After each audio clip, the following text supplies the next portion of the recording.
I'm a Utica native, born and raised here. I've been back and forth to Utica for about 20 years.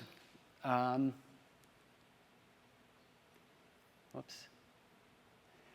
I've been a local artist in Kansas City, Missouri, Brooklyn, New York, Utica, Tramelan, Switzerland, Soliana, Cavour, Italy. Meaning that art was my life, and traveling was a means to communicate and reach people. And I realized that art was something that is a universal language. It transcends language. Whatever country I was in, whether it be France or Italian, the language, art was able to help. It saved me. So here's one of my first experiences with the Mona Lisa. She's in the Louvre by Leonardo da Vinci, La Gioconda. She probably has her picture taken with 1,000 people a day. So she brings people together all the time. Next, I have Vincent van Gogh. These are his sunflowers. This is something that's relatable. I think almost everybody probably knows who Vincent van Gogh, the struggling, tortured artist, the tortured soul of the 18th century, who now is painting sell for millions. Andy Warhol and Marilyn Monroe,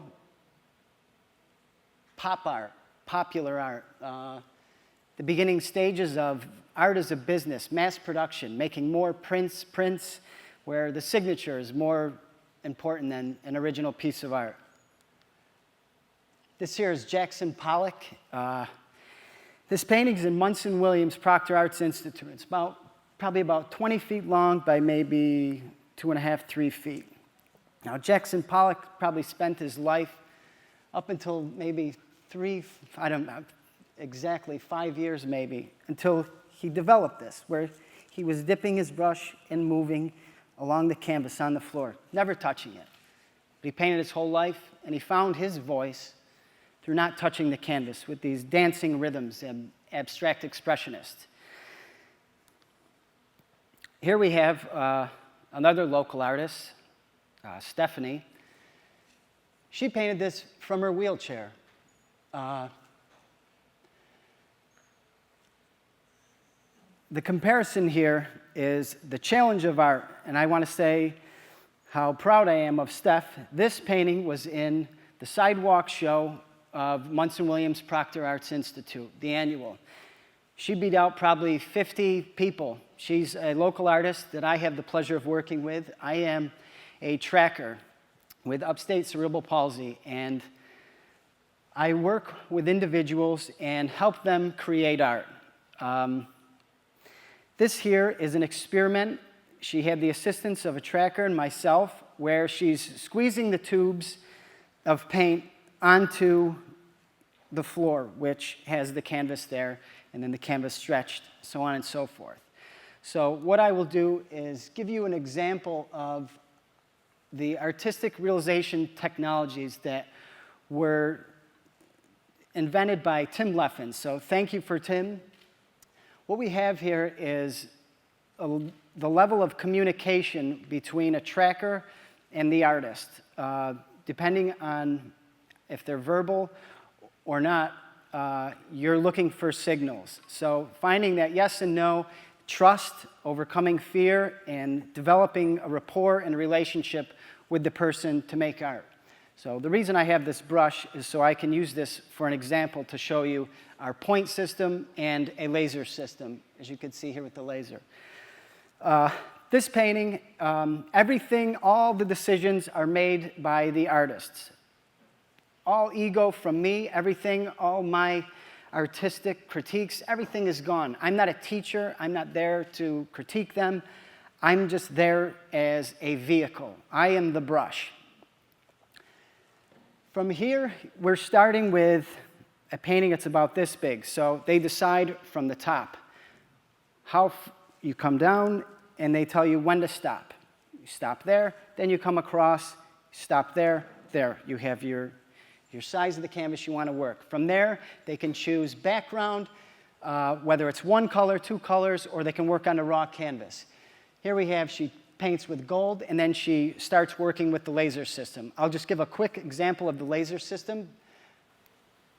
You're following the laser with a loaded brush.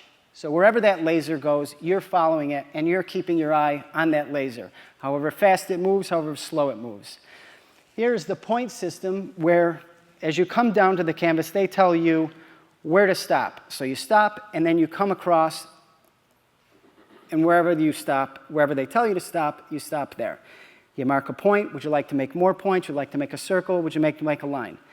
Yes, no, however. Here you can see the big white shape. So there's 1, 2, 3, and the fourth point is off of the canvas. So to give you an example, this is the starting point for all their artwork. And from there, we move on to subject matter, whatever their heart desires to find their voice. Here is a much more complex. This is something, Randy worked on this for months. I'm not sure how many shapes are here, but maybe 60 or so. So this is somebody working and being present all the time. Does not come in there with an idea. He's reacting to the painting as an artist would, who's developing, and just comes in the studio. Here we go. We move from here. What is it? I don't know. Well, let's keep going. So he keeps going, and with the pyramid in the middle, somehow it starts to relate towards Egypt. And he comes up with the title, Aliens in Egypt. So I don't know if you want to call it abstract or whatever, but it starts to make sense when you see it, when you hear the title. This painting actually right now is in the Everson Museum of Art and is in the publication Unique magazine out of the company Arise in Syracuse. This is a painting, perfect example of the point system where Ginny, she chooses a point. She doesn't want to make any shapes. She chooses a circle. So from there we have a compass, and same thing. You open it up, wherever they tell you to stop, there's half the circle, then you make it, so on and so forth. And this has to do with outer space as well. Not quite sure. She never came up with a title, but it's interesting imagery. Now this painting here is a perfect example of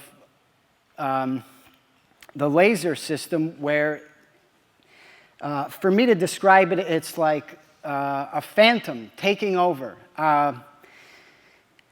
To say boldly, it's like one of the best paintings I've never made or had the idea to make, because I'm just the arm. It's like a puppet almost, but wait. So if you see here, I'll give you an example.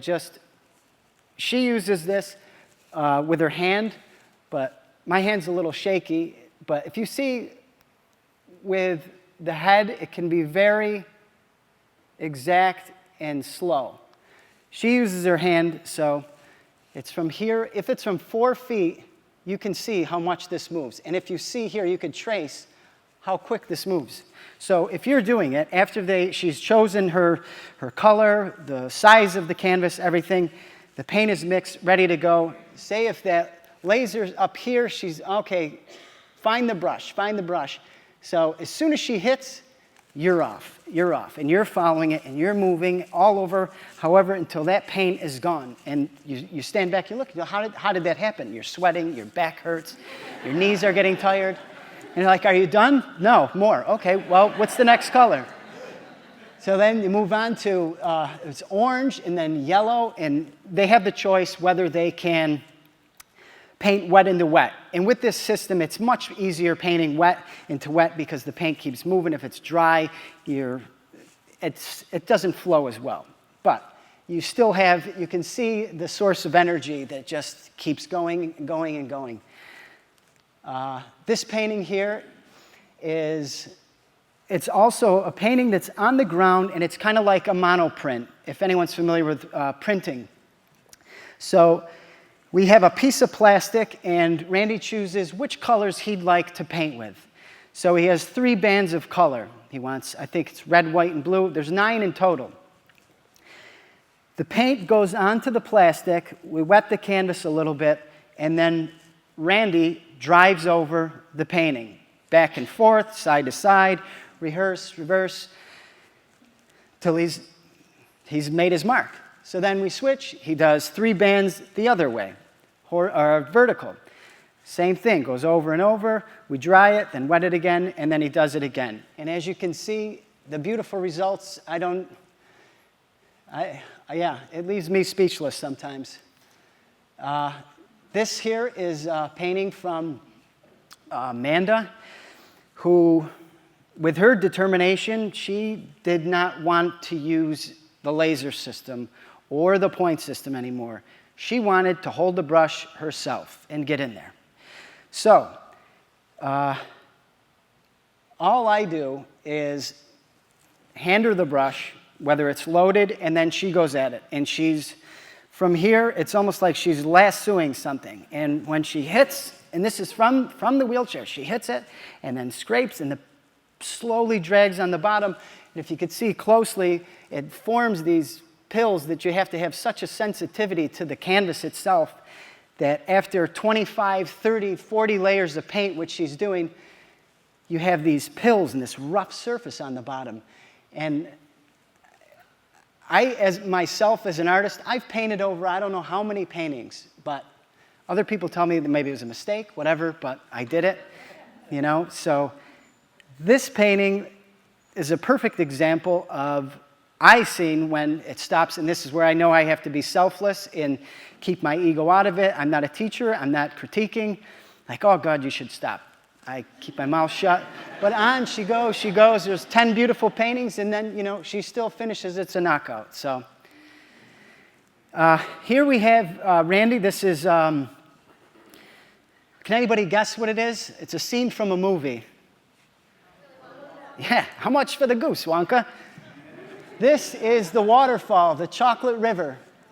In the waterfall with the eggs, gobstoppers, lollipops, the colorful windows in the background. This is all designed through the point system over the course of a couple months. Good guess, anyway. This here is Ed. Ed is inspired by the Bible. He enjoys writing, and when he's short of inspiration, at one of our sites there is a greenhouse filled with plants, and there was a fig tree, but there were figs on the tree. He went in there, and he sparked because of his knowledge of the Bible. He wanted to do the damned fig tree. So the story is that Christ and the apostles were out on the desert. They found this tree, no figs. Well, damn the tree, and they will never have figs. So this is his, and all these points. Actually, the leaves are made from a stencil from the leaves itself.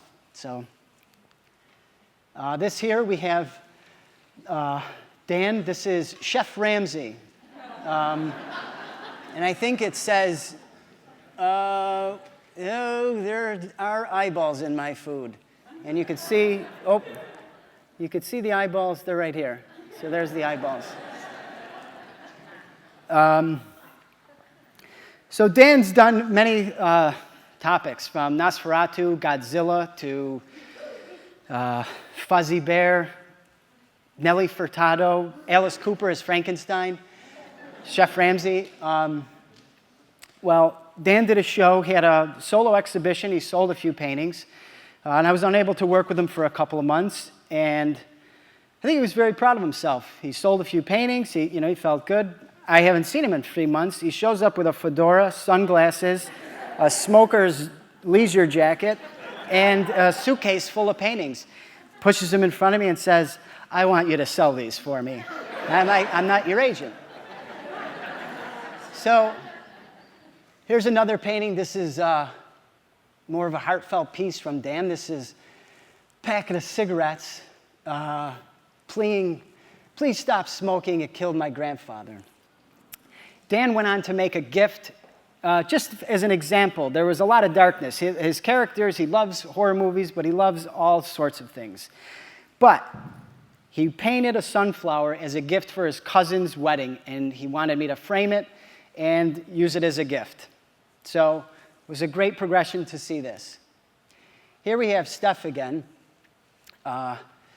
Steph utilizes the point system and the laser system. And this also moves on to Steph holding the brush herself and painting within the stencils where she wants it. Steph's one of our most sentimental painters. She is like our Hallmark painter. She's always thinking about somebody else. It's always a gift. And so you can see here with the flowers, stars, and every star is one of a kind. And I love you a lot too, Pat. You are very special. Of course, she has to keep it cool with just the U and the R like texting. I'd like to conclude with just giving you my heartfelt experience of living the life of an artist can be very selfish, and excuse me, this has been an experience for me that is just selfless and making some of the greatest art, and I'm so proud of these people that I work for. And yeah, I just want everybody, kind of ask yourself, what is it that you want to do? And I don't mean like, what is it you haven't done or whatever. It's just, it's something inside of all of us. And if I could, quote Vincent van Gogh, how he says, there might be a great fire burning within us, but the passerbyers only see but a wisp of smoke. I just want to say that whatever there is, where there's a will, there's always a way. Thank you.